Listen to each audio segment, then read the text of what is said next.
درانه کتونکو السلام علیکم. زه محمد سلمان همدرد د حق غږ پښتو چینل خبري لنډیز کې ستاسو قربا اوس تاسو پام را اړوم د مهمو خبرونو لنډیز. ولسمشر غني وايي طالبان باید دا ومني چې د افغانستان راتلونکي نظام باید انتخاباتي وي. نوموړي له یوې امریکایي رسنۍ سره په یوه تازه مرکه کې ویلي چې سولې لومړیتوب دی، خو که طالبان جګړې ته ادامه ورکوي نو دوی د پوځ لوی درستیز دي او تر وروستۍ شېبې به د طالبانو پر وړاندې وجنګېږي. هند کې توپان 12 کسان مړه کړي دي. د راپورونو له مخې ځایي چارواکي اعلان کړی دی چې دا توپان تیر ماښام ناوخته د هند سویلي ساحل ته رسېدلی چې تر اوسه یې 12 کسان مړه کړي دي. چارواکو دغه راز ویلي چې له سیمې یې 150,000 کسان له خپلو استوګنځیو ایستلي او خوندي سیمو ته یې لېږدولي دي.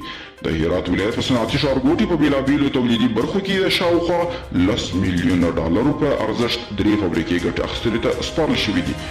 جمعه خان همدرد وایي د سولې له رامنځته شوي فرصت څخه باید مثبته استفاده وشي او د پاکستان د پوځ لوی درستیز جنرال قمر جاوید باجوا د دوشنبې په ورځ په GHQ کې اروپایي اتحادیې له سفیرانو اندریونا کمینارو سره د افغانستان د سولې په بهیر کې وروستۍ پرمختګونو په اړه خبرې کړي.